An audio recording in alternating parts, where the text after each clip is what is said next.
Well, first of all, I don't have their target list. I don't have access to the battle damage assessment, so I'm not in a position to provide independent corroboration of what the president claims or to be able to directly contradict him.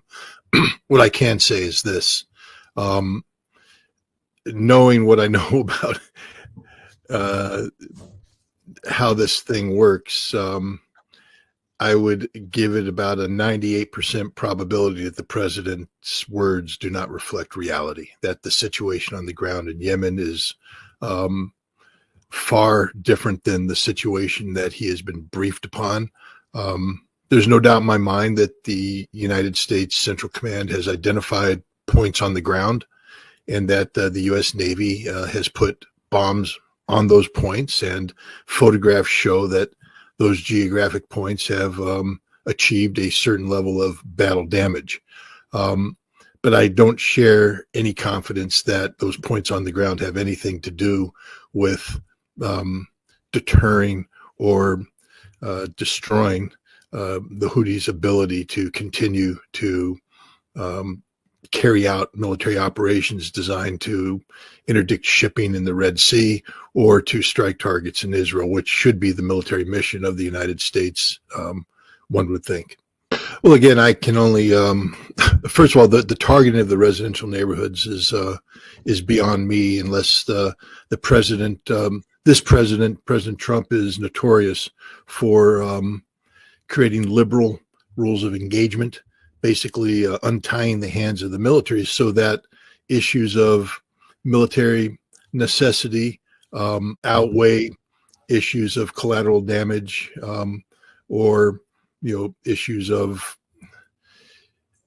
whether or not, basically, are you getting the bang for your buck? I mean, everybody knows in wartime, civilians pay a very heavy price, but generally speaking, the military is supposed to review targets to determine that if there are collateral casualties, that those casualties are commensurate with the military value of the target being struck.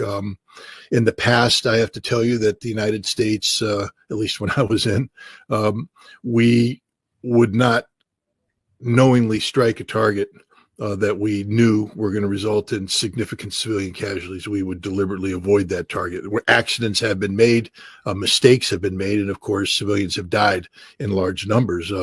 We struck a bomb shelter during in Adamiyah in Baghdad during the Gulf War, killing hundreds of Iraqi civilians. But again, that was a mistake, an accident. Here, they're striking targets.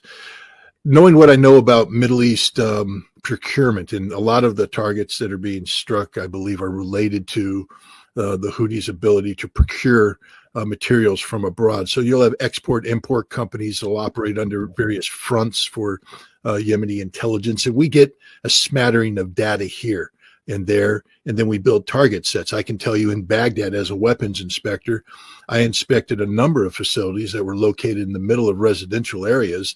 Many of them were former homes that had been converted to export-import groups that were responsible for buying military equipment from abroad. It's the paperwork. It's where the offices are. The equipment's not there. What I'm thinking is that, first of all, I don't think the United States has a tremendous amount of hard targeting. The Yemeni have been doing this for a long time, since the Houthi have been doing this since 2014. They've been working together with the Iranians. The Iranians are experts at going underground. I can guarantee you whatever target deck we had about the Houthi or Yemeni armed forces and bases and such is no longer valid. It's been shuffled several times as the Houthis seek to relocate their relocatable targets. So I would imagine that our intelligence is out of date. I would imagine that as we bomb targets, we're desperately looking for new targets. So we pull up old intelligence that points us to places on the ground. A lot of times I went to inspect a facility that we thought was a export-import control, only to find that it had been shut down a year prior or 6 months prior and moved to a different location. Our intelligence doesn't update the target list, and as we expend targets, and we've been bombing for a long time, we run out of targets, I can tell you that. And so we go and we scrape the bottom of the barrel. So we're bombing targets that we have no confirmation. I can also guarantee you that our intelligence on the ground in Yemen is uniformly poor. The Houthi are a very insular group. We do not have the kind of penetration into the Houthi society, into their leadership, into their industry necessary to produce the kind of targeting that would be conducive to real-time targeting of value. So I believe our target decks are crap, excuse my language, and that we're blowing up targets that don't exist, that are incorrect.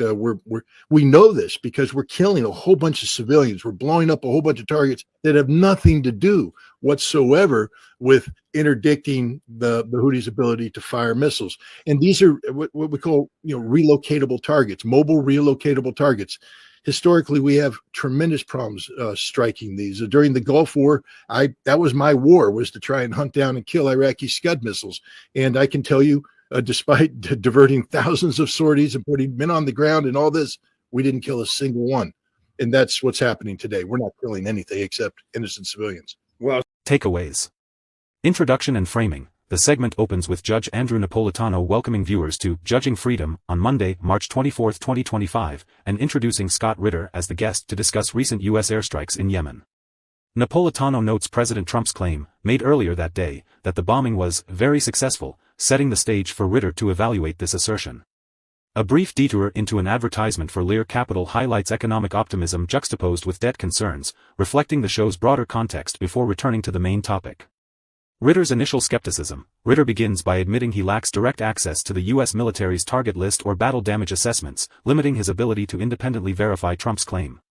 He assigns a 98% probability that the president's statement is disconnected from reality, based on his understanding of military operations and intelligence reliability.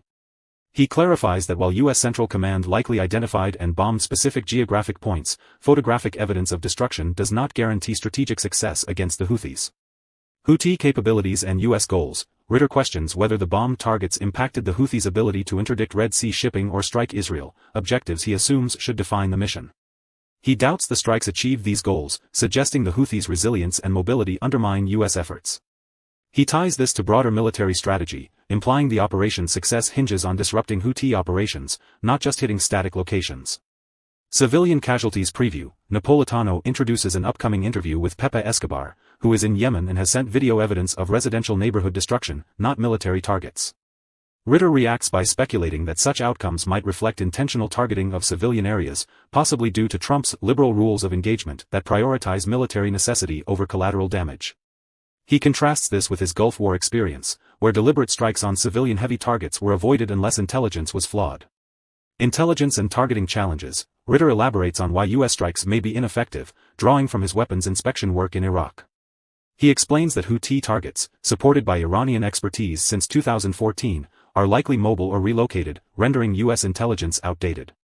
He recounts his Gulf War failure to destroy Iraqi Scud missiles despite extensive efforts, suggesting a parallel. The U.S. struggles to hit relocatable targets like Houthi missile launchers, resulting in wasted strikes and civilian deaths. Summary.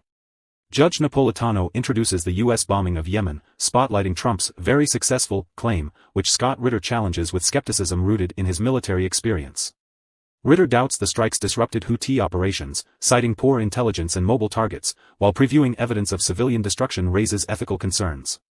The segment critiques the gap between official narratives and operational outcomes. Conclusion. Ritter's detailed critique suggests the Yemen strikes may be more symbolic than effective, with civilian harm signaling potential strategic and moral failures. This sets a critical tone for deeper analysis of U.S. policy in the region.